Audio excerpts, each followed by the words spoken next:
Hey YouTube, what's up? I watched a video for fixing the lock on top of the phone and from MiamiBeach.com.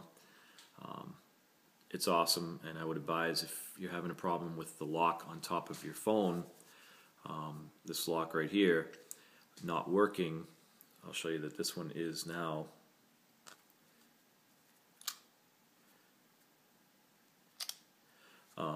It wasn't working before.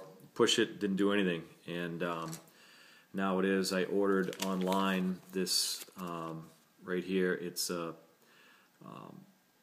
the lock and also the sensor for crap. I can't remember what it's called, but the sensor when you put the phone up, proximity sensor. It has a proximity sensor on it, and it also has the lock feature. I'm going to open it up so you can see what it looks like. Bear with me a second. This is the used one that I had that was inside the iPhone. The issue is, you see this yellow piece right there? It's like a little, like one of those pop things that you can push in your kid. You know what I'm talking about. You can push it in, and you can kind of feel that it goes, that type of deal. This one actually still worked, so that was, you know, it was odd. And I stuck it back in, and when I say it worked, like I could push it with tweezers, and I would get that effect, like it wasn't cut or broken in any way. But so I tried to put it back into the phone to see if it would work, but it still wouldn't work. So I used the new one, and there's pieces that come off of this that you have to make sure you don't lose, and it's a very tedious process, this whole thing. I mean, I started probably at I'd say 8 o'clock this morning, and now it's 2 o'clock. I mean, I stopped here and there and I was messing around, but all in all it probably took, I don't know, 4 hours of straight doing it time, just because you're not sure and you have to be really careful. The video says it takes about 50 minutes, probably for them because they've done it more than once. However, the video is awesome.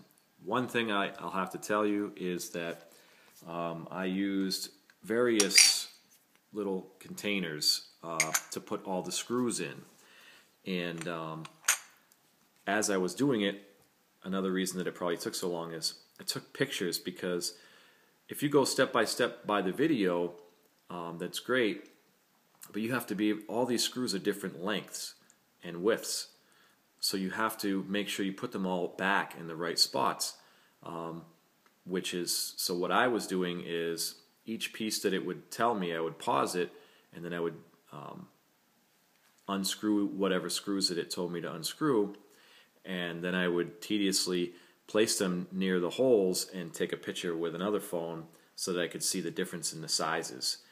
Then once I was done that piece, you know, because it goes like step 1, 2 all the way through, I would put all those in a saucer and all together, that piece, and I would do that all the way through. And if I didn't, there's no way I would have got this back together, because like I said, you can't remember that far. You're taking every single thing out of this phone, and you know, it's amazing that I got it back together and it actually works. But I can show you that again. This is the, you know, the top button right here. Press on that, it still comes on. Press on it again. So that was not working, and like I said, that was this little piece right here, and for some reason, I can't tell you why, it just didn't work anymore. Put the new one in. Like I said, go step by step, be very slow, don't go too fast. And again, now you'll have all these pictures so that if you have to take your phone apart again, you'll be able to do it.